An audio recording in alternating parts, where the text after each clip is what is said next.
So I'm here to make a very important video. This video is going to be so different from any other video that I made. I know I said I wasn't going to make any videos on this channel that were not Wentworth related, but I have to make this video. As much as I'm so angry that I have to make this video. My aunt is in a situation that she cannot get herself out of and she needs help. And the only ones that could help her are my family members and I.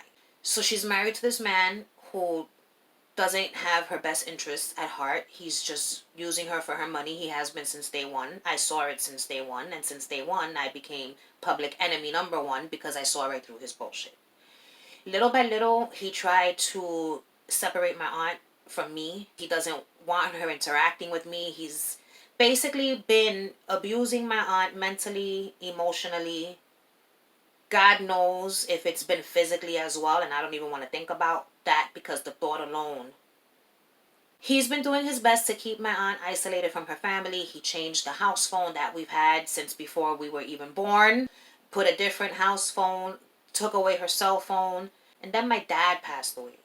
My dad was her brother, and when he passed away, this man felt like there was no longer like a male threat in the family. And so he went full force, disconnected the house phone, stopped picking up his phone. We would call the cops and do wellness checks to try to make sure she was okay. So what happens? It all came to a head when we found out that my aunt was in the hospital. So her husband lied to us and said she was in the hospital in this place when she was really in a hospital a lot closer. We try to go see her. He has my sister and I blocked from being able to see her. So it takes a week for our other family members to be able to speak with the social workers and get that block removed, and we were able to see her. After she was in the hospital, they ended up switching her to a rehab center, which is also like a nursing home / rehab center. And that's where she still is now. I was able to just see her there 3 times before he had me blocked, or because I grabbed his hand and shoved it away. We were talking and she was sitting and he wanted her to lay down because he didn't want her and I having a conversation, being that he couldn't understand what we were saying since we were speaking in English. You know, he went to grab her hands to take her to the bed, and I grabbed his hand and pushed it away, and he told the social workers that I hit him in the face, and they took his word for it, and now I'm blocked from being able to see my aunt. But the rest of my family members weren't, but as of yesterday, we found out that he has now blocked the entire family. Why? Because on one of the last visits that they went over there, I went with them and I stood outside. I'm not even allowed into the building. So they bring my aunt down to the lobby and I was able to speak to her through the window, like over the phone and looking at each other, but there's a window separating us. And that was the last time I saw my aunt. And it's been about a month, I want to say, maybe more, since the last time I saw her. And so he's banned the entire family from seeing her. The only one that's allowed to go see her is him. We don't know how long she's going to be in this place. There's nothing that they can do to help us because he's legally her next of kin because he's her husband. And I hate that they say that he's her next of kin because he's a stranger off the street who does not share the same blood as my family. So the frustration comes because we now have to go to court. So I did all the paperwork. What's happening is I'm filing on Article 81. On Article 81 is basically when you file a petition to gain guardianship over an adult over 18 years old. So I go to the courthouse to find out what I have to do after spending about 3 weeks trying to find legal aid that would help, represent me. And I found out that there is no legal aid that will represent Article 81 cases in New York City, which I thought was just insane. And it wasn't just me that was trying to find this. It was me, my sister, other family members. Like, we were all trying to find legal aid to help us. How do you take legal action when you can't afford a lawyer? So I go down to the courthouse to see what I have to do. I find out all the steps that I have to take. They give me a packet of forms that I have to fill out. And that shit was a struggle because they don't help you. I had to figure out this paperwork by myself. Google helped me. The whole process has taken so long. And right now, I was supposed to wait 2 to 3 days to find out some information about this paperwork. And it's been next week, Tuesday or Wednesday, will make 1 month. And that's not even all the waiting. After I find out that information, then I have to wait for a hearing date. Then we have a hearing and the judge decides if it's going to go to trial. And at that point is when I have to make all my claims. What do I want from the judge? All of it. But the craziest part is that I'll be doing it all by myself. You know what I'm saying? And when I say all by myself, I mean there is no lawyer. And so I have to represent myself in court. My family members will be like witnesses. And it's so frustrating that the place that she's in won't even help us. Like I was talking to the people and I'm like, at what point do you people get involved? What has to happen in order for someone to say something's not right here? You know, we have multiple family members that come to see her and stay for hours and bring her food, you know, and take care of her and talk to her, and she's happy when we're here and we're not doing anything wrong. And if we have all of these family members saying that this man is up to no good and he's isolating her, you know, maybe there's something to this and we should intervene. But no, well, he's her husband, and so legally there's nothing we can do, ma'am. And you're just left mind boggled and wondering, is this a nightmare?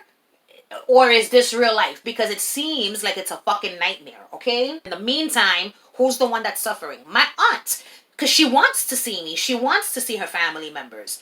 Oh my God. And it pisses me off so much that he is just able to get away with what he's doing. It's so upsetting. It's so upsetting that you call all of these hotlines and you call all of these legal aid services, and call after call after call, you hit a brick wall. There's nothing they could do. Call Adult Protective Services. Well, there's nothing that we can do until, you know, your aunt is in her house. Hello, we're trying to stop her from going home because once she goes home, he's been threatening to take her out of the country. And the whole thing is just so frustrating.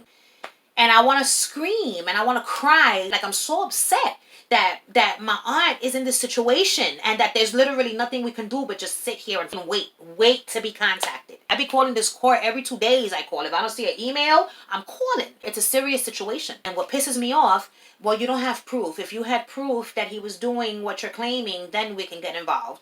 Oh my God. Well, how am I supposed to have proof? Like, I have proof of wellness checks. And this is why so many women, you know, oh God. This man does not give a shit about my aunt. He doesn't. He just wants her money. And he's already got his claws into some of her properties, okay? So, you know, he antagonizes the rest of the family. And I want him to stop. I want him to be stopped. Like, I want him to go to jail because what he's doing is a crime. He's a criminal. And it's so upsetting that nobody helps, man. I hate thinking about the possibilities. You know what I'm saying? I hate thinking about him and what I know he wants to do to my aunt. You know what I'm saying? He just wants what's hers. And in order to get everything that's hers, what do you think has to happen? One of my cousins is going to try to contact the news and see if maybe a reporter can get involved and investigate and do some digging, because he's got dirt. Because we've heard stories that he's done this before to other women. Okay? We just don't have the proof. But if we had the proof, then that would be, you know, something more than what we have now. My aunt's life is at stake here. Some of these laws are so stupid. And because you marry someone, that means that you're right. You have no rights. Like, this place is literally not listening to my aunt when she tells them, I want to see my family. My cousin has video footage of her saying, I want to see Michelle. She says it. I want to see her. I want to see her. And they're not listening. They're saying that she's cognitively impaired. But hello, she still has some of her mind. Okay? She's like a 50-50. She's clear 50% of the time. And then the other 50% of the time, her mind is just not 100%. Her mind is fine when she's saying that she wants to see me. So why is nobody listening? Okay? Why now are you allowing him to just ban the whole family? I don't know what else to say, man. Thank you for listening to what's going on with my family. Please share this video. Please share this video wherever you can, to whoever you can, so that my aunt's story can get out there and what's happening right now can get out there, and maybe there's somebody out there in the world that will be able to help us, to help her get away from this man who's just sucking her dry, you know, in all ways. And it's not fair, because my aunt is a great person. And she does not deserve to be going through this. You know, nobody does. Just please share this video with whoever you can, because maybe something good can come from this. Even if it's just, I don't know. I just don't know. I don't know. But thanks for listening, world. Thanks for listening. And if you believe in the Lord and if you believe in the power of prayer, then please pray for my aunt that, no harm comes to her and that this man, his evil intentions won't be able to happen. That he won't be able to do what it is he wants to do to her. I love my aunt so much and I hate that this is happening. Thanks for listening and thanks for watching. Bye.